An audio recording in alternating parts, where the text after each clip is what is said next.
What's up, everybody? Welcome to Kinda Funny Games Daily for Monday, December 16th, 2019. I'm one of your hosts, Greg Miller, alongside creative director at Sanzaru Games, Matt Kraemer. Hey, what's up, Greg? Not much, Matt. How are you? Yeah, I'm good.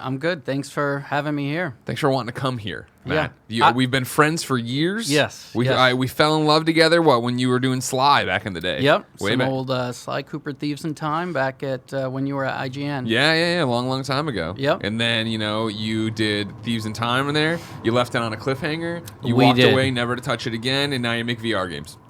We do make a ton of VR games. Yeah. VR's where it's at, man. Is it now, man? Yeah.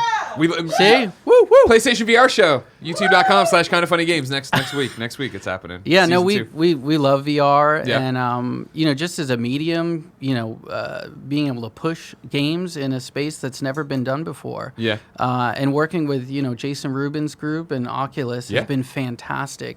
They really have given us creative freedom to make some fun, creative stuff and push the boundaries like no one else has. Well, that's the thing, right? I mean, your latest release, Asgard's Wrath, out right now. Oh, yeah. Reviewing very well. And I Yeah. think it's that thing because, it's what you when I got my first Quest demo and I came downstairs, my mind blown, you were there and I was like, hey, what's up, Matt? And you're like, come play my game. It's not a Quest. It's this because it has to do this, blah, blah. And the thing you kept pushing, right, is that this is a real RPG in VR. It's not like we're not half-assing. You're not corny as this is. You want to be in there for hours and hours. And hours. Yeah, I mean, as a studio, we're always trying to make full, action adventure game experiences, and we've played all the little demos. We've played all the, smaller experiences on VR. Yeah. And having the experience to do something that's a full game that people can enjoy. Sure. We want to make it like a PS4, XB1 experience. Yeah. In VR. And, working with Oculus, they loved the idea. They backed us on it. And it's just been an excellent creative, experience all Was around. there trepidation, though? Because I think, right now when you talk to people about VR, Yeah. and mainly people who probably don't play that much VR, there's this belief that, people don't want to be in the headset for more than 15, 30 minutes. They don't want to be there. They don't want to do that. It's not true. Exactly, Kevin, it's not. Gary Whitta, shut your mouth. Dude, it's totally not true, especially, with Asgard's Wrath. I mean, I see people in there. We would go to shows, we'd go to GDC, E3 and stuff, and we had to peel people off the demo because they just want to keep playing it. And, that's what we want to make. We want to make experiences that you're comfortable with on a pancake 2D game. Sure. And bring that to VR. And the reception on Wrath has been fantastic. Yeah. I mean, we have people in there for hours on time. And you do get a lot of skeptical people. The sirens are on our end. He's we always right have here. to point out. I'm not. He's right it's here. the other Santa. Let him in. But you get a lot of people that are used to, those types of games. And they're like, I don't want to play VR because, I want those big games. And then they a little skeptical about putting the headset on and all that. But with Asgard's Wrath, people have just put it on and they're in the world. They don't want to take it off. Yeah. And as a developer, because we think of those skepticisms, we're like, are people really going to play the game for that length of time? Sure. And they're in there for hours. That's awesome. So it's been a really, a true testament to what the medium has. We've talked about the tech and the genre. What is the elevator pitch for Asgard's Wrath? Asgard's Wrath is an action-adventure RPG game. You're playing as a fledgling god, like Loki has kind of taken you under his wing. And I don't trust him. A lot of forms of media have taught me not to trust him. We do mix up the characters, though, Okay. because we know people know who Thor is, they know who Loki is. Yeah. So it's fun to play with those characters and do things that's unexpected. Sure. So Loki takes you under his wing. He basically wants these kind of like these little crystals, these stones. And the way you get these crystals, these stones, is by going to different locations around Midgard. Yeah. And you're helping humans, like you're a god form, and then you're going down and helping a little human character. You're switching back and forth perspective-wise. And then you're finishing that character's story arc. Each character has their own story arc, own abilities. Yeah. And then when you fulfill their destiny, it manifests that stone that Loki wants. And it's really cool because each act in the game has different animal followers. You're going to be picking up animals, converting them into these little animal warriors. You can high five them, fist bump them, all kinds of stuff. It's got all the action RPG stuff that everyone loves. Stats, crafting, sure. And each of those acts is in a different location, and you're playing as different characters with different story arcs. So basically, you're going to start the game, you're going to think it's one thing. You're going to play Act 1, you're playing with, Ingrid, the maiden, and then you get to another act, you're controlling a completely different character, switching between the god. And that's something that Sanzaru really likes to do, is make unexpected games with twists and turns. Sure. I don't want to look at a game and look at the back of the box or see the trailer and I'm like, I kind of know the whole game. Know the entire thing. It's like when you watch a movie trailer and they ruin everything. They ruin everything. I want to do the opposite. I mean, like completely throw people for a loop and create those exciting moments, because ultimately that's what's going to get people to finish it and go through it and really be enthralled, in the world and what it has to offer. And this game, it's funny watching people's reactions to playing it, because we've seen people playing it, and there's so many oh wow moments where we really surprise players. And 100%. Yeah. I think when I got paired up with my Shark Warrior, I was like, all right, cool. I can get down with everyone loves it. They call out the street sharks and some Teenage Mutant Ninja Turtles. It's been a blast. Matt, believe it or not, there's more to talk about when it comes to Asgard's Wrath. But we'll save it for reader mail. Instead, right now, we got to start talking about PlayStation hiring. Wattam's reviews are hitting, and Apple Arcade is changing its subscription model, because this is Kinda Funny Games Daily. Each and every weekday on a variety of platforms, we run you through the nerdy video game news you need to know about. If you like that, be part of the show. Patreon.com/KindaFunnyGames with your questions, comments, concerns, and everything under the video game sun. Then tune in to watch us record the show live, twitch.tv/KindaFunnyGames. If you're watching live, you have a special job. Go to KindaFunny.com/you're wrong and tell us what we screw up as we screw it up, so we can set the record straight for everybody watching later on youtube.com/KindaFunnyGames, roosterteeth.com, and listening on podcast services around the globe. Housekeeping for you. Kinda Funny Day 2020 is officially, I wrote June 3rd, January 3rd. Don't listen to that. Don't read my notes if you ever see my notes that you never see. January 3rd is an all-day stream, and we will answer the question, or you will have to answer the question, are you ready for Kinda Funny Games 4.0? Dun, dun, dun. Yeah, did you fix that? Because then now the YouTube's going to eat me alive. You know what I mean? Did you fix it already? Yeah, it's fixed. All right, thank you very much. Next week's schedule is nuts for the holiday as well. As you know, Kinda Funny, we'd like to give people time off here and there. And so next week, no shit. Kevin, don't laugh at that. We like to. Do we do it often? No, but we like to give you the time off, all right? Remember we forget that we don't have time off, or that we should have We time fixed that this year. This year we fixed that. I think Kevin should stay here and keep working. I've been saying that too. Gary at Whitta this. wanted to do Whitta Wednesday on Christmas. Yeah, he Kevin did. would not hear it. No. Next week and the week after, we are kind of off until June. Damn it. I'm writing on my own thing. January 3rd, because I keep screwing myself up. But that doesn't mean there's no content for you. Kinda Funny Podcast and the Kinda Funny Games Cast roll on. And if you need daily content, the PlayStation VR Show is posting. YouTube.com/KindaFunnyGames on the daily, with the exception of a Mandalorian review being out there and stuff like that. I'm sure Joey will put up a whole post about it eventually, and you'll know there. But that's what I know right now when only Kevin and I are in the office. And Matt and my mom. Hi, Mom.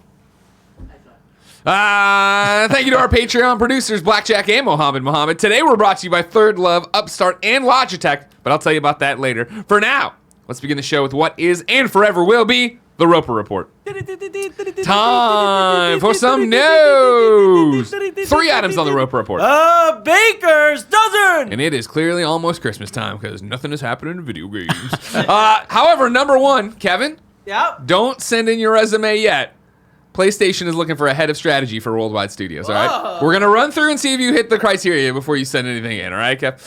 The position is described as this. The head of strategy and market intelligence will collaborate with global leadership team of Worldwide Studios, Sony Interactive Entertainment, and Sony Group on strategy development, strategy implementation, maintaining industry-wide perspective on key trends, distilling insights and implications for Worldwide Studios, and support Sony Group in M&A. That's what is M&A, you think? Market and analysis, probably? Yeah, something like that. Yeah. And New partnership wrestling group. activities. This role reports to the head of Worldwide Studios. Hey, that's Herman Hulst. More responsibilities here. Co-creates the longer-term strategic growth ambition 2020 through 2024 through organic growth, innovation, and M&A. drives the strategic planning process in partnership with a select team of topic experts within Worldwide Studios, SIE, and Sony Group, including external landscape reviews, customer insights, growth opportunity assessment, and decision support. Define how Worldwide Studios can support SIE's business priorities and strategic initiatives and coordinate this accordingly.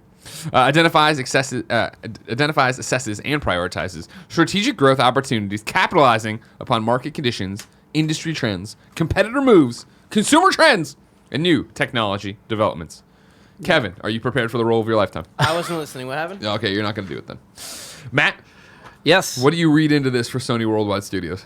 I think it's all good news. Yeah. I mean, I know they're moving people around, and Sony is smart. I think they're on top of their game. They got some great games coming out this year. I think their portfolio lineup looks fantastic. Hopefully we get some PS5 next year. Oh yeah, you'll definitely get some PlayStation 5 next year. Yeah, so I think it's all good news across the board.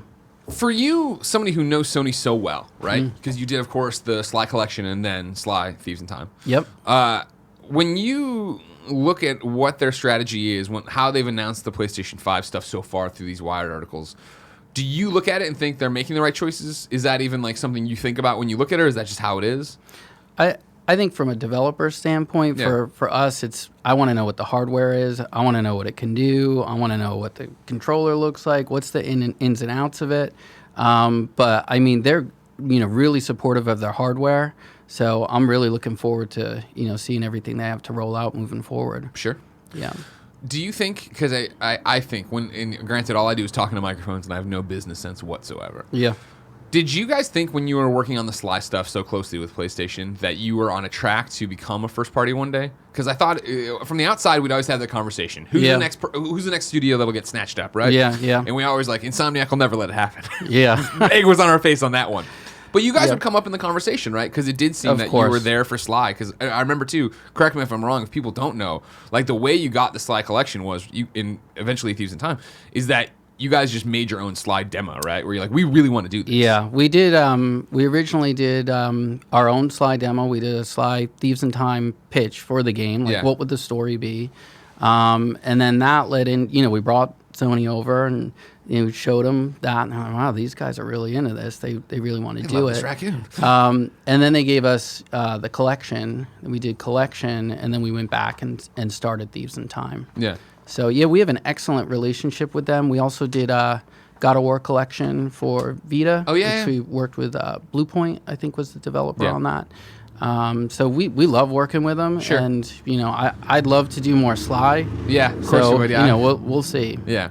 But so when we were on the other side saying, because I know you listen to the shows every so often, when we'd be saying that, were you laughing at us? Because you obviously were on the road to doing VR stuff on Oculus. Yeah. You did the Sonic stuff too, right? Yep. We did Sonic Boom, Shattered Crystals, and then Sonic Boom Fire and Ice. Yeah. So those were great. I absolutely loved working with Sega. Sure. The first game we had an extremely short time. It was 9 months to get that thing done, 10 months. No problem, right? And Sega was very happy with it, and they gave us, opportunity to do a second one, and we did the pitch for that. So do you guys really revel in your independence that you can just go do whatever we you want? We do like that. I mean, it's nice to, as a portfolio, as a studio, we want to work on all different mediums. I want to be better at what I do. I want to work on different hardware with different people, with different creators, and I think it just makes us stronger as a studio. Yeah. So I want to talk about more Sly Cooper. Well, that for sure. Yeah. That's coming up in reader mail. That's definitely the question that I already have out there. But I want to talk about how weird you feel like you can get. Because number 2. Yes. Wattam Reviews are out. How do you say this? I already got corrected by Nano Biologist. He says it's it's Wattam. Kevin, how do you say this? Wattam. Wattam is how Wattam, because that does. That's how I just did that right it's now. Wattam, like Watto, Wattam. I have. I'm gonna say Wattam from here on out. Just say it your way. It's fine. Well, I think Watatum or Watata. No, that's stupid. Watatum? I don't even know what you're thinking there. Watto, Watatum. Watto, Watatum. Throw a couple voices in Wattam Reviews are up right now. Of course, a Yep. weird game from the creator of Nobi Boy. IGN gave it a 9.0. Wow. Tom Marks writes, Wattam is a weird and wild fever dream of a game. I want to check this out, 9.0. Did I get that right or did I screw that up? That sounds high. You must have made a mistake. That sounds high, right? Pooh game. I thought it. Well, yeah, this is the Pooh game. Yes, Kevin. No, that can't be right. I'm scrolling down here about Here we 8. go. It gave it an 8. I thought my notes were wrong on Okay, this. yeah. See, That's See, still pretty good. I've checked out on this week as How do you well. say that Why is again? anybody working this week? I don't know. I've asked over and over again. Let's try again. 8.0 from IGN.com. Tom Marks writes, Wattam is a weird and wild fever dream of a game, but it's the most enjoyable fever dream I've ever had. Its loop of using ridiculous, anamorphic characters to complete simple tasks in order to gather more ridiculous, anamorphic characters succeeds thanks to the silly and fun situation it puts you in, even if it's not the most complex or challenging loop to begin with. I can't help but feel like some of the most interesting ideas Wattam uses to shake things up aren't fully explored, but being a part of this friendly world, however briefly, is a true joy. Meanwhile, over on Kotaku, Mike Fahey gave it a positive review as well, writing, at the beginning of the... hold on. Yeah, okay. What I'm doing is taking his first paragraph and last paragraph here to cobble together a consensus of a review you should go read. At the beginning of Wattam, the latest PC and PlayStation 4 game from the Katamari Damacy creator, I control a green cube with a face and a bowler cap, sad and alone in a dark world. Then I make friends with a small rock, then a large rock. I tip my hat to my new friends, and a confetti bomb rolls from underneath the hat and explodes. Then the sun comes out. End paragraph. I've written a lot here, and I get the feeling readers unfamiliar with Wattam or the work of the creator of Katamari Damacy will have any idea what sort of game this is. I think he means will not have any idea what sort of game this is. It's a borderline nonsensical puzzle adventure about restoring a dead world, one object with a face at a time. It's adorable, goofy fun, which I believe is something we could all use more of. I'd gone and done a preview of this a couple months back on Kinda Funny Gamescast. Everything they're saying is 100% correct. It is super weird, goofy. It is just, I think Mike's intro paragraph there sets the stage so well of just being a lonely green cube that slowly brings everything else together. I think it looks really interesting. Yeah. I love creative, weird, out-of-the-box stuff. Huge Katamari fan. Yeah. Nobi was interesting. Yeah, I didn't like Nobi. I loved Katamari. Yeah. That was one of those games I was even playing back, in Missouri or whatever. But to get out here when Nobi Boy dropped, I remember Clements trying to make a big deal about it at IGN to me, and I'm like, it just doesn't work. That one was hard to get into, but I love the art style, and to do anything different, new, and creative, I'll give it a try. Yeah, that's my thing. So. From what I played of the event, which is through Mike's preview, not all the way to the end, obviously. But eventually getting to, where I was throwing poop, there was poops walking around that I had to get into the toilet. That there was a toilet there, too, that needed poops to then grow into the thing that gave me the giant flower, that gave me the giant milk. That'll get in an 8 right there. Exactly. Oh, right there. You know what I mean? My question for you, yes. Matt Kraemer, video game developer, is how do you go about making a game like this and getting it published and getting partner? You know what I mean? Like, how do you make a weird game? Because our industry is so risk adverse, right? They want sequels. They want proven things. I think a lot of it in this case is, there's a proven track record. Yeah. Katamari sold extremely well. I don't know what Nobi sold, but, there's a reputation there, a creative idea. So I think with those things, together, I think there's people that will take a roll on it and see how it does. And I'm sure, effectively, it's not. I mean, it's a smaller game. Sure, of course. Yeah. For you guys, when you're at Sanzaru and you're thinking of making a weird game, do you ever stop yourselves and that is too weird? We need to dial it back. We need to make it more something like this. Because even Asgard Wrath being a god, right? And but we have, at Sanzaru, we have such a creative, group. We put a lot of humor into our work. Yeah. We've got some great writers on staff. Grace Lingat, our other creative director, she's fantastic.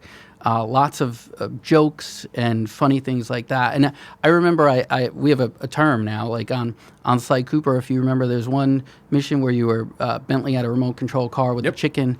And no Sly. I remember when we were doing that, I was like, this is ridiculous. I was like, are we really going to spend our time making this chicken? And and our game director, Bill Spence, he's like, no, we got to do it. This is going to be awesome.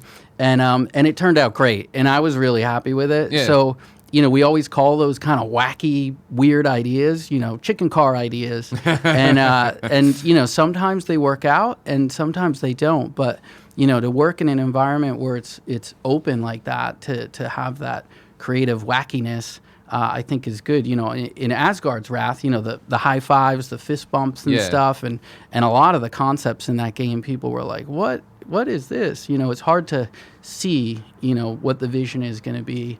But if you work with the right publisher, and they can see the vision and support what you're trying to make, then that's where we all want to be. That's where every creative game developer wants to be. So you're paired with the right people, you're going to make good things. Do you feel like you're in the place as a studio that you're able to come up with whatever idea you want and get it greenlit? Because that's always the thing, is from a consumer side and from enthusiast press side, we only see the successes, right? Oh, here's Asgard's Wrath. That's a real game, right? Marvel's Powers Unite, right? Oh, you were on the stage with me at Comic-Con talking about that.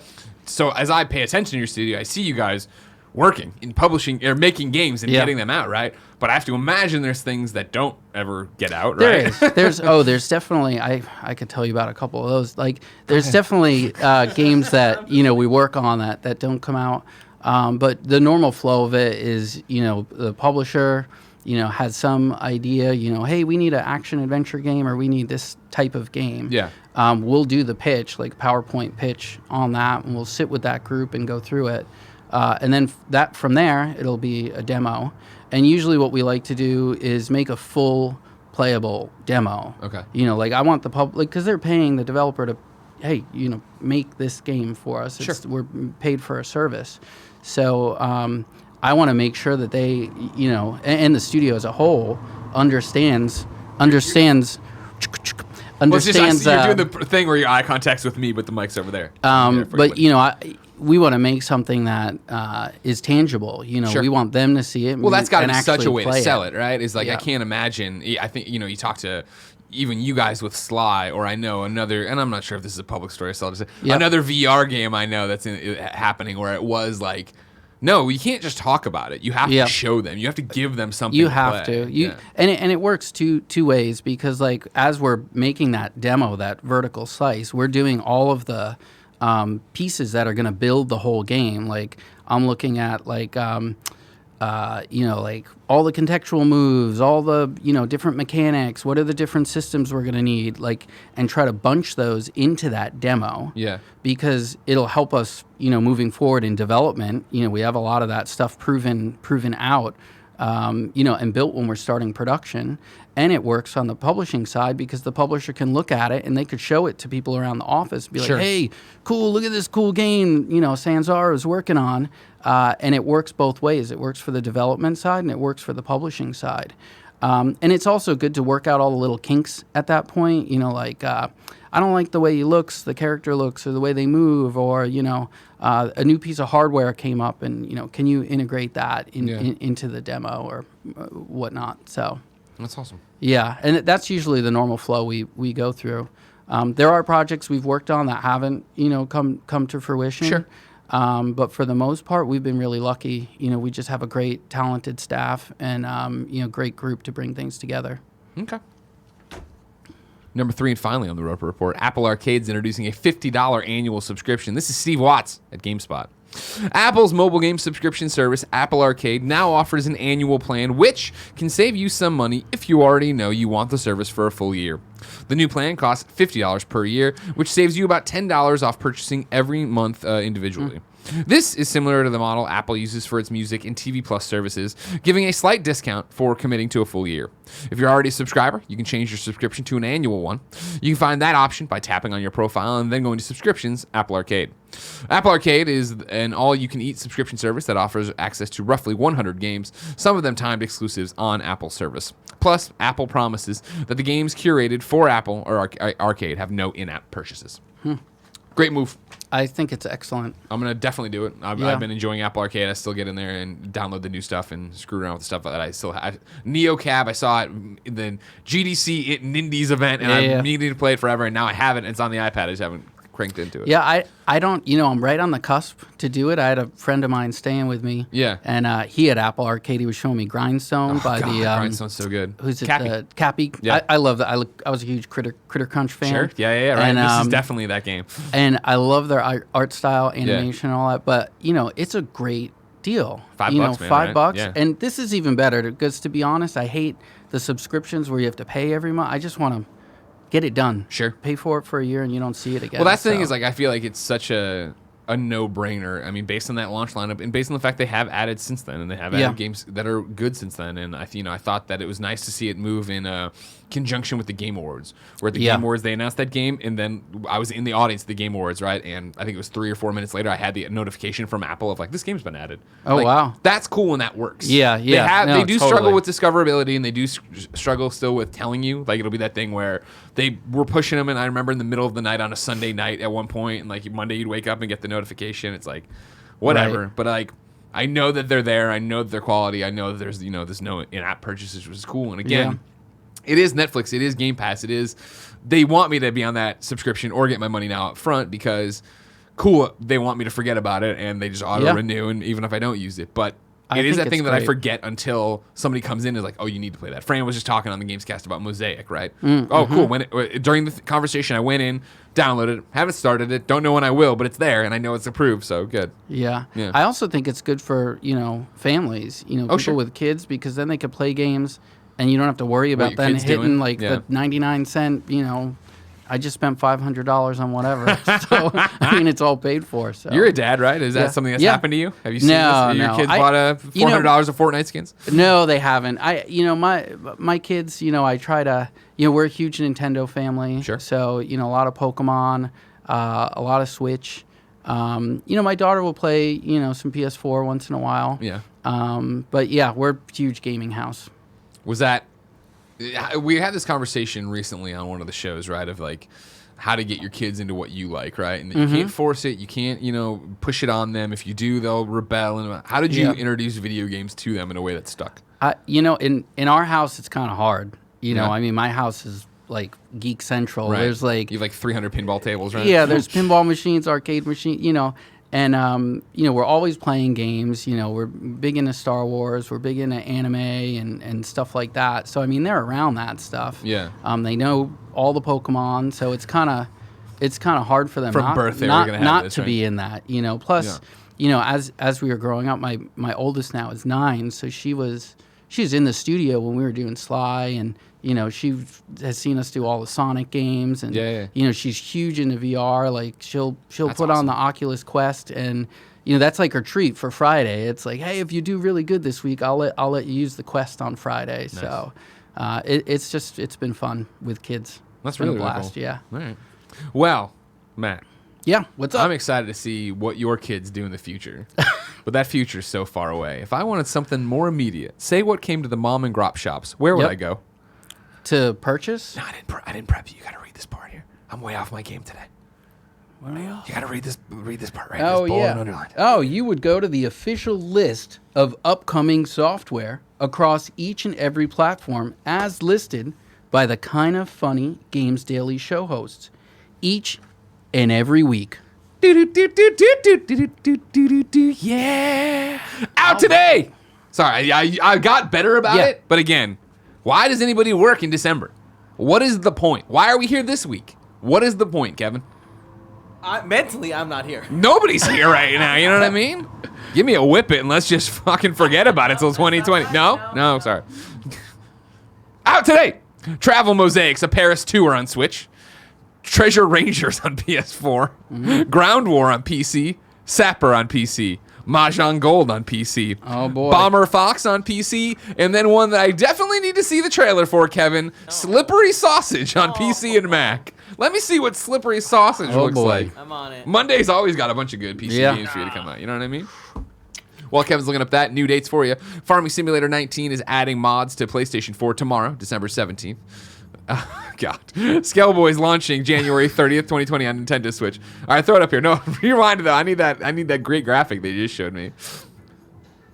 Slip inside as a sentient out to take out alien inhabited objects. Just a sausage floating around with a weird pink tail. Master moving in one direction and spinning in another to survive 50 waves of varied enemies. If this doesn't come to PlayStation as a simple trophy get, I don't know what's wrong with it, but play a short game or go for a high score. Get him, sausages. Get him, you slippery sausage. If you're an audio listener, it looks like asteroids basically, but you're a sausage and there's color. Slippery sausage. There it is. But not like a lot of color. I mean more color than asteroids, which is black and white. Sure, You know what I mean? understand it is just weird gaming week. Isn't it? We got poop and toilets and now some sausages. Right, yeah. Well, that's day in, day out around here on the list. You never know what you're going to get. Scale Boys launching January 30th, 2020 on the Nintendo Switch. And then pointing out that Overcooked 2's next new update comes out Tuesday, the 17th of December. Sad about that, or? Overcooked's DLC? I mean, I've already proven time and time again I'm better than Joey. It's not even close. You know what I mean? It's ridiculous. Embarrassing. Yeah. Until she hurt me really badly. Great game. Halloween Hellscape. Overcooked? Yeah. Yep. Is that a family game you're playing at home? That's a family one. Is that leading to fights and crying and tantrums? A little bit. Yeah. Yeah. And my daughter will play it solo, too. Yeah. So, of course. she digs it. Nice. Now it's time for Reader Mail. You can write in to patreon.com/kindafunnygames where you can get the show ad-free. And speaking of ads, Greg Way, this episode of Kinda Funny Games Daily is brought to you by THIRDLOVE.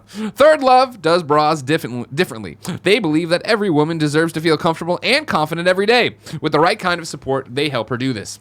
Their bras are designed to fit you, not the other way around. Designed with measurements from millions of women, their bra styles are made to fit your life.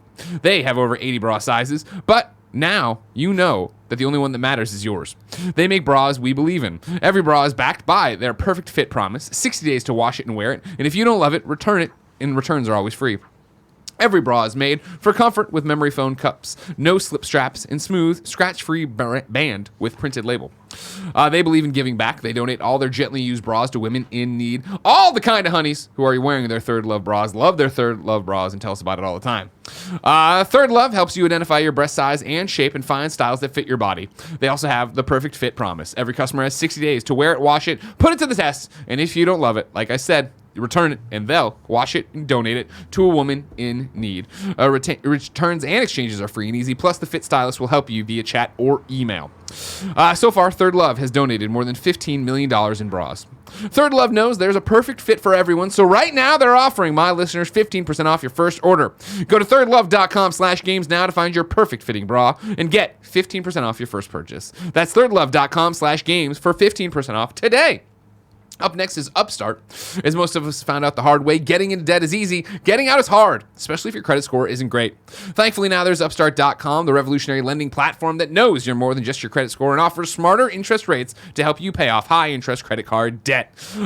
Everyone knows my story. I moved here, needed a loan, went and got a loan. Interest rate not good because it didn't do anything as Upstart does. Upstart goes beyond your traditional credit score when assessing your credit worthiness. They actually reward you based on your education and job history in the form of a smarter interest rate. Upstart believes you're more than just a credit score. They believe in you and understand that. They make it fast, simple, and easy to check your rate in just a few minutes. And the best part, once the loan is approved and accepted, most people get their funds the very next business day. Over 300,000 people have used Upstart to pay off credit cards and meet their financial goals. You should too. Free yourself from the burden of high-interest credit card debt by consolidating everything into one monthly payment with Upstart. See why Upstart is ranked #1 in their category with over 300 businesses on Trustpilot. And hurry to upstart.com/kfgames to find out how low your Upstart rate is. Checking your rate takes only a few minutes and won't affect your credit. That's upstart.com/kfgames. And finally, Logitech. Hey, they have a new headset. It's called the Pro X headset from Logitech G. And guess what? I use it and I love it over there. You might say, Greg, you don't even play these PC games. Why would you be using this Logitech headset? Two reasons. Number one, I plug it right into my controller and it's great. It's what I've been playing Borderlands with over my desk. It's what I've been loving over there. Comfortable headset, really good microphone. It's got that blue thing in it. I don't even know what that means, but it makes it crystal clear. More importantly for me is that if you've ever done a podcast with me, you know that I often screw it up. I've just noticed that I've been looking at the one shot because Kevin usually puts me in one shots for these, and I am not on the one shot. Too late now. I'm too late now, Kevin. I've been staring at the wrong camera. Anyways, use there. But if you ever do a podcast with me, I usually screwed up and don't have the right microphone. And it turns out I've been recording on the computer audio. Terrible. This one, it's got one thing, goes right to USB, and the computer knows what it is. It's perfect if you're a moron like me, and I assure you, you probably are. That's why you should use it. It's designed in collaboration. Here's a whole bunch of things Tim would want to know about. Version 2.0 takes 7.1 channel surround sound further, even more enhanced bass rendering, auto clarity, proximity cues, and more importantly, a new level of distance awareness, which differentiates between near field and far audio. So if you pinpoint your enemy's location more quickly, it's a bunch of nerd stuff. It's really good. It sounds really, really good. Sounds cool. Right? And if you're a dumb like me, it makes everything else easier. It just works. That's what I love about it. I plug it in and it works. Pro X joins a complete setup of Logitech G gear, developed in close collaboration with top esports pros. With Logitech G's most advanced tech and focused design, nothing gets in the way of winning. Ask Nitro Rifle. For a limited time, Logitech G is offering our listeners 10% off any of their products at logitechg.com. Use the code KFGames for 10% off today. That's 10% off all Logitech G products if you purchase from logitechg.com with the code KFGames. Thank you, Kevin, for the one shot there. It was just, I was so into the headset. You know what I mean? Now go wide, Kevin. You were doing good. Now go wide, Kevin. Kevin, it's Christmas. Give me this gift. Go back to the wide shot. Oh, and a transition, too. Man, Someone's like that. getting spicy 9 days from Christmas, and I like it. The Nano Biologist writes in to patreon.com/kindoffunnygames and says, hey, Matt, you and your team have helped make some amazing remasters and remakes so far, and now you guys have released a huge RPG on Oculus. Can you please talk about the shift from third-person games like Sly, Spyro, Sonic, and God of War to VR first-person? Has it been difficult to develop this with this new perspective in mind? What are some of the unexpected challenges y'all have found? Have they been fun to work through? Yeah. So first of all, it's like, what kind of game are you making? What's the platform? Yeah. Obviously, if it's a game like Sly, Sonic, or Spyro, we already know those pre-existed cameras. They're going to work best for that type of gameplay. But working in VR has been really challenging. I mean, a good challenge because, in a normal game, we know where the camera is going to be looking. We know kind of everything's, set in stone what you're going to see. Yeah. And in VR, it's completely different. We don't know where your head's going to be, where your body's going to be. And the body is a big thing. Sanzaru Games is one of the first, developers that was doing full body IK. So there's a lot of stuff where people What's IK mean? Inverse kinematics. How of course, yeah, Kevin. I forgot about inverse kinematics. I did know that one. How the it's if you pull this, how the rest of the arm and the body moves. But you only know it because your wife's an animator. Yeah. But we do the full body, so we don't know what people are looking at when we're holding certain things. Like on Wrath and Marvel, we did a lot of things where we had, like Deadpool, for example, we had, weapons on his back, weapons on the belt, and, we just don't know what people are looking at and what people are grabbing. But it's been an amazing challenge, and, the stuff we did in Asgard's Wrath, I really think we took it to the next level with, just immersing the player in the game, and you're really feeling like you're there. But I still think there's room for third person in VR. You look at games like Chronos, for example, which is a third person game, and it plays fantastic. So I think there's room for even first and third. Hybrid. Moss. Yeah, Moss, another great example. Oh yeah. It's really been a fun challenge. And as a developer, I think that's what we all want. We want the challenge. We want to be pushed. We want to push the medium. And that's why, as a studio, we really have been in VR for so long. And that's the thing. Yeah, I wanted to talk to you about that. Is when did you guys make that decision that you actually wanted to? Because I know a lot of developers looked at VR and were like, that looks cool if we ever have the idea, and then they've never really had the idea. You guys, at some point must have had that conversation, but then you really committed to it and have made so much stuff. Yeah, I mean, as a studio, I like the creativeness of that angle, and I see a future in it. I think 5-10 years from now, the stuff that we're going to be playing, is even now, like with the Quest. Oh, sure. It's been fantastic. I used to be the guy in the computer room, with the Rift headset, and I was just playing games by myself, but now I'm out in the living room, people are like, what are you doing? I just take the the Quest and give it to them, and they're there playing Beat Saber or whatever, and they're loving it. Yeah. So I see the potential in the medium, and as a game developer, I see the potential in what we can do creatively and what we can do to push the boundaries. Yeah. So not to say we're not going to do 2D stuff, but Because you guys have done 2D or not? You've done normal games. Yeah. While you've been doing VR stuff. That's right? correct. Yeah. It's not like you switched all the way over to being a VR studio. Right. I mean, we did Spyro. Last year we worked on that. Yeah. So. Was there a moment though, like when you had how far back does it go where you guys were like, let's talk about VR and do we want to actually do it, and how does that conversation go? We started with VR Sports on the Oculus headset.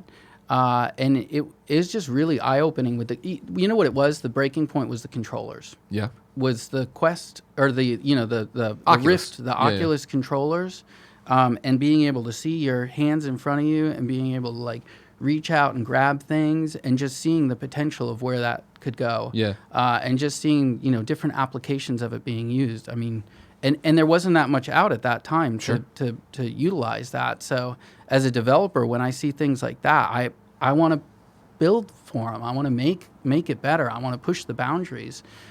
Just like what we did with Wrath, it's like, I'm a hardcore gamer, like, just like our entire studio. We're going home, we're playing PS4 games, we're on, Steam, we're playing everything, but there's nothing like that in VR. There's just nothing that's a big, full game. And I think, as a studio, that was what we always wanted to strive to get to.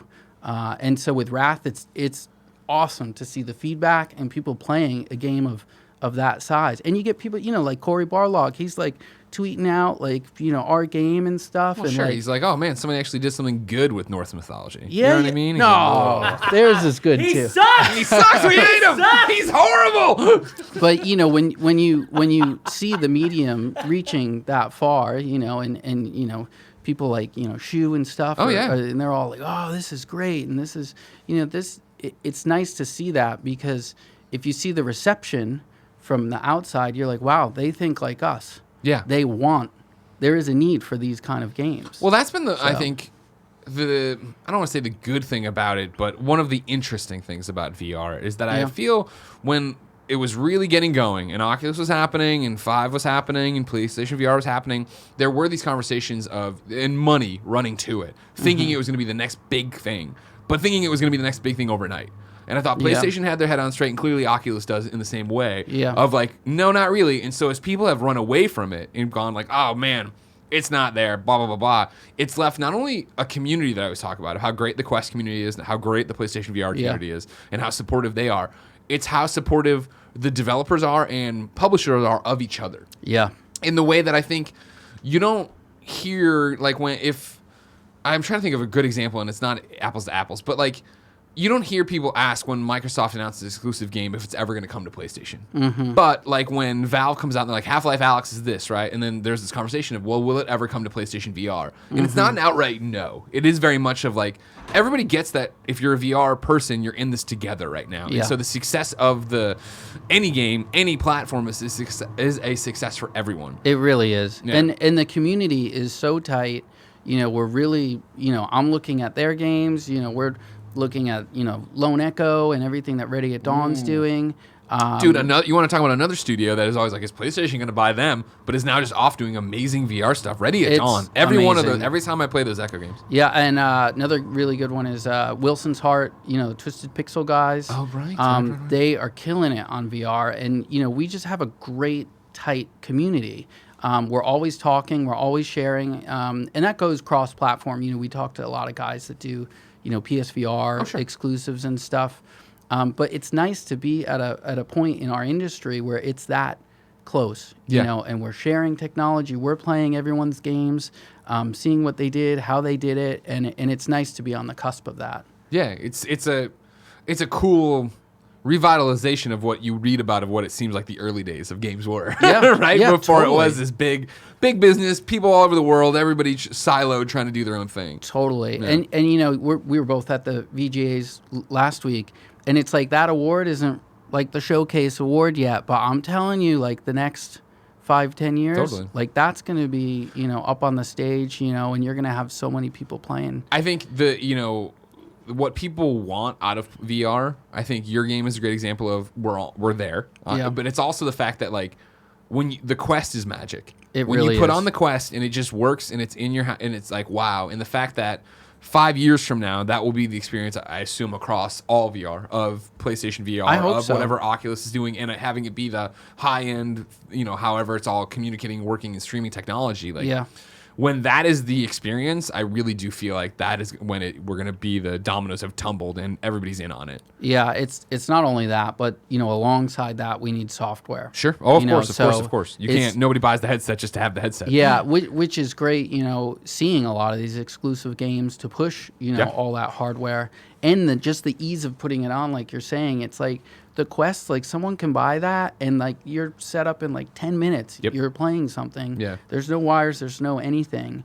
And I've seen people buy one and they're just like this. They're just blown away just at how simple it was to set up. Yeah, 100%. Yeah. And let alone like now the fact that you can tether it, right? USB-C to a computer and that then you have a Rift. That is awesome. Yeah. Because, when we originally launched Asgard's Wrath, we had a lot of people that were just with the high-end PCs with the Rift headset. Yeah. Some people were on the fence. Do I want to get into VR? Do I not want to get into VR? And then the Link came out. Yeah. And then like on Reddit and, our Discord channel and stuff, I see people that were like, I went out and bought a Quest with the cable just to play your game like this. Awesome. And it runs, they're playing Stormland and they're playing everything through there. So it's awesome to see. Yeah. And that's the stuff you're talking about of like, as it all happens, right? These dominoes continue to fall and the software's there and the hardware's there and it is making for an experience that isn't 30 minutes of troubleshooting why the camera on the wall isn't seeing the thing, right? Or like I've walked out of the boundary. Like that's, you talk about being in the living room with your Quest.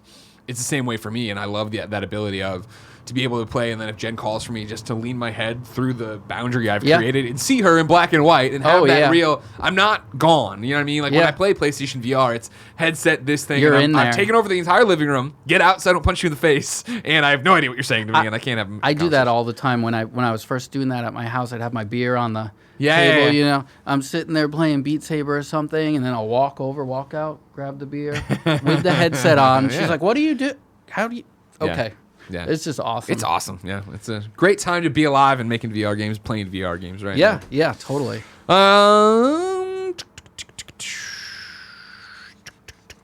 Okay, Frank Furter says on patreon.com/kindoffunnygames. Good morning, Greg and Matt. We are now in a post-Game Awards 2019 world, and people are making memes out of the new Xbox and even some creative skins for it. While we are still so far away from the Xbox Series X coming out, do you think memeing the new Xbox will help their marketing out or hurt them? Usually, memes are jokes, but if we keep seeing Xbox Series X go everywhere, do you think people will just buy it? To be honest, like when I see marketing stuff like that, I think it's gold. Yeah. I think it's free. It's free publicity. It's free any publicity marketing. Is good publicity, right? And, you want to be talked about. Yeah, you want to be talked about, and I think it's positive all around. Yeah, by the time you get to where it's actually out next holiday season, everybody will have come to terms with the fact that, yes, it's a tower. Yeah. Everyone will understand that you can lay the tower down. I saw Destin Legary get drugged through the streets of Twitter for not knowing that. He's like, I'm on vacation. I'm sorry I didn't listen to the podcast. Yeah. Like, it's the same thing. We all become so accepting of everything. I've seen so much backlash, not even backlash, I shouldn't say that. So many conversations about people not agreeing with the naming convention of how it's going to be confusing. It's going to be this. And it's like, when I talk about the Xbox One, are you getting on PlayStation or Xbox? No one goes, do you mean Xbox 360 or Xbox One or Xbox One? And it's like, no, by this, you understand what it is. Once this becomes current gen, it's the Xbox. We're talking about the Xbox. We're talking about this thing. I think it'll just be helpful. I think the design's cool. I really like it. Yeah. And, if you look at history, you remember like the Switch came out. Totally. And there was all the puppy dog, stuff. What the controller looked like. It all works in its favor. So yeah, it'll be fine. Don't you worry about it. Hi, Barrett. Nano Biologist gets the final question of this Monday, the final week of content. Kind of. You know what I mean? Whatever. Hey, Greg and Matt. I've been playing Forza Eliminator all weekend, and in a surprising twist, I now love Forza Horizon 4 way more than I ever did when it first launched. Now, to a point where I want to 100% all the achievements. Has DLC ever changed your mind on a game, good or bad? If so, what DLC was it? Was it a certain new feature that made you love or hate a game more? Or was it the existence of the DLC enough to push you over the line to either loving it 100% or hating it more than you ever wanted to? Yeah, DLC is really a mixed bag. You either get, the little things or you get the big package of it. Yeah. I think the one that worked for me the best was Horizon. Ooh, okay. Frozen Wilds? Yeah, because it was just like a whole new game. Yeah. It was like a whole chunk of content. And that when that was released, it ended up reinvigorating me to go back and do stuff in the main game that I didn't 100%. Yeah. So I love seeing content like that. That's just like a big refresh chunk. I've seen it go both ways for me. I think of always that Prince of Persia reboot Ubisoft did when I was at IGN. So 2008, 2009. This is a great. You're wrong. Come at me. Oh, wait, were we in the new office? No. So it would have been 2008, 2009. I'll say, where Nolan North was the prince. And if you remember, it ends on a cliffhanger, and then they did a paid DLC that was like the real ending. Yeah. And I was like, go to hell! What a terrible decision. Why would you do that, right? Yeah. And then in the different vein, I think right now, Borderlands has been doing such a great job. Yeah. And granted, I host the Borderlands show. Take it with a grain of salt if you want. Yeah. But as a huge Borderlands fan and somebody who played it and platinumed it, I'm still doing the thing of like, oh, well, the DLC drops later this week, the first big DLC. So this weekend I was just running around True Vault Hunter mode, right? Like getting better gear, right? Grinding getting out ready for it, getting my Guardian points up, right? And it's to the point. I think it's I compare that to the Division 2 because in the beginning of the year I was super stoked for 2008 Boards and 00 says for Prince of Persia. Thank you. In the beginning of the year I was so excited for Division 2. Got Division 2. Gobbled up Division 2, Platinum Division 2. Yeah. But when the raid dropped and it was like oppressively hard, it just killed it. It capped off. It just took me off where I was just like, oh, well, right. when the gear level gets super high, I'll come back so I can do this. And they've never raised the gear level, so I've never had this. I need to go back and play Division to keep going. And now it's so gone. I'm so far removed from it that Borderlands is still that drip feed of like, all right, cool. There was the Malawan takedown. There's the big piece of DLC. There's seasonal events. There's still all week long. They're putting out codes. The drip like that I think is great if it's planned right. Yeah. I mean, you got to plan that stuff really early. Yeah. And really have a good cadence. Another one I think is even this year is Marvel Ultimate Alliance 3. Yes. Where the characters and the modes and like excellent. I this weekend powered it back on to jump in and look at some new stuff, and it was like.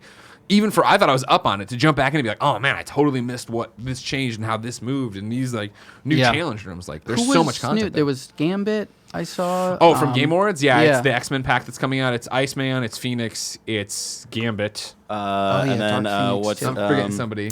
The guy who's from the future and he comes back. Cable. And he's Cable. Yeah, there was some good ones. Yeah, what's one of my favorite expansions along with Horizon is the Great Monster Hunter. Oh yeah, I mean, come on. That like the expansion for that is like a totally new game. Yeah. Oh yeah, Iceborne. Awesome. Yeah. Their DLC can be done so well to get you back into a game, let alone to come back in and appreciate it for something more than it was. Because I think even looking back now, it's Ultimate Alliance, which at launch I loved that game. To see how much more content there is, and there is so many more reasons to keep playing it. Hell yeah, everybody. Yeah. Woo! It's time to squad up. This is where one of you writes into patreon.com/kindafunnygames. Give me your username, platform of choice, and why you need help in a video game. I read it here. The best friends come and find you, and everybody plays games together. Today, Matt, you're squatting up. Okay. Where can people go get Asgard's Wrath? What platforms is it on? What Discord should they join? How should they hang out with you? You can join our Sanzaru Discord. Our producer, the amazing Mike Doran from Oculus, he's always on there. Our team is always on there. You can get Asgard's Wrath on the Oculus platform. Play it on your old school CV1 Rift. Play it on a Rift S. And we're always there on Facebook and Twitter, ready to hear from you guys. Excellent. Yeah. Now it's time for You're Wrong. This is where you write in as we're live. Tell us what we screw up. We read it here and we set the record straight. Nano Biologist has 2. Number 1, we missed Fortnite's Winterfest begins tomorrow. It's got a lot of free items. So there you go. Get on that. Did you ooh that, Kevin? Yeah. You going to get in there? No, I was doing sarcastically. Oh, really? Last year, if you remember that, this is the time of year where I came back hardcore on Fortnite. And it was because of this. They were dropping stuff. Huh? Did I? Yeah, you did forget that. You never forget stuff, I tell you. Did I come back? Nobody cares what you did. They're talking about me. You care about what I did. I do care what you do. Yeah, you do. Now you didn't come back. There you go. You gonna come back to Borderlands? You gonna do that DLC with me? Oh, I want to. And it does the scaling. You'll be fine. You can play with me. Barrett's in? I've got it in, man. Boss Baby's in? Let's go. Thursday, boys. Let's do it. Borderlands or Fortnite? Borderlands. Or do you want Fortnite? No, I was saying Borderlands. Yeah, Borderlands. All right. It seems back together. All right, there we go. And then Nano Biologist says, Greg, you promised us a Sly-related question today, but you didn't read one. Boy. It's because the page flipped over. You're right. Nano Biologist had a PS on his question. Why have y'all forsaken Sly to ancient Egypt? When can he return home to Carmelita and finally be happy? Man. Of course, that's the cliffhanger ending to your game. That is. Speaking of cliffhangers, I got to pay for it. You know what I mean? Come on. We love Sly. I'll tell you a tidbit of information. So, the original first episode of Sly Cooper Thieves in Time was supposed to be Egypt with Sly Tutankhamun. Yeah. And then Egypt was going to be a DLC episode. Okay. Yeah. So that was always the intention, and then we never got to finish that out. Sure. I do have the in the team at Sanzaru, like we have the story, we have the whole episode done. On paper form. Of course. But we would love to come back to that world. I hate leaving them there. It's the question we get the most. Sure. So all I can say is, if you guys want more Sly Cooper, let Sony know. Herman Hulse, hit him up. Yeah, but we're ready. We're always ready to dig into that. Awesome. And it was a great franchise to work on, and we really miss it. I hope you get back to it one day. I liked what you guys did a lot with it. Cool. Thank you. No problem. It was a great project. Ladies and gentlemen, let's run you through the rest of the hosts for the week. Tomorrow, Imran and Fran take over this show. They're running it. Wednesday, it's me and Gary Witta for the final Witta Wednesday of the year. Not forever. Thursday, me and Victor Lucas. That's right. Electric Playgrounds. Victor Lucas will be in town. And then Friday, it's me and Fran at 11 a.m. We're doing an 11 a.m. show because before that is... what, Kevin? You not familiar with this? No. You ever look at the calendar? Pfft, coward. Anyways, before that, we're doing the review of what's the new Star Wars? Jedi's Walk on Water or something? No. Wattos. Rise of Skywalker. Yeah, I like mine better. Watto. You know what I mean? Anyways, we're doing the review in the morning of that, so that'll run late there. Awesome. It is a great cookie. I made it. If it's the cookie I made, I'm not sure what you shoved in your mouth. It is? Nailed it. Good job. Gamescast Thursday, 2 p.m. Of course, patreon.com/kindoffunnygames. Me, Tim, Fran, and Imran. That's how it works. Matt. You were lovely today. Thank you so much for your time. Thank you very much for having me. Anytime. Everybody, hit them up. Get on the Discords. Get on the Twitters. Play Asgard's Wrath. You got no excuse. Me and Kevin got no excuse. Our quest can plug right into a computer. What are we doing? Yeah. Guys, get on it. And we will. It's only like 40+ hours to finish. you guys, come on. Strapped in VR. That's what you guys want, right? That's what I was talking about. You had a Christmas break coming up. That's true. So, yeah. That's true. That's a great point. Are you taking the Go with you? I have my own quest. And remember, we talked about this. I talked about how it was powered up. It's a great device. You had a part in that. Ladies and gentlemen, this has been Kind of Funny Games Daily. Each and every week, and a variety of platforms. We run you through the nerdy video game news you need to know about. If you like that, be part of the show. Patreon.com/kindoffunnygames with your questions, comments, concerns, everything under the video game sun. Then tune in to watch us record the show live. Twitch.tv/kindoffunnygames. You can watch it later. YouTube.com/kindoffunnygames. Roosterteeth.com. Or listen on podcast services around the globe. Until next time. It's been our pleasure to serve you. Greg, it had batteries cut. I plugged it in. No, not the one at my house. Not the one.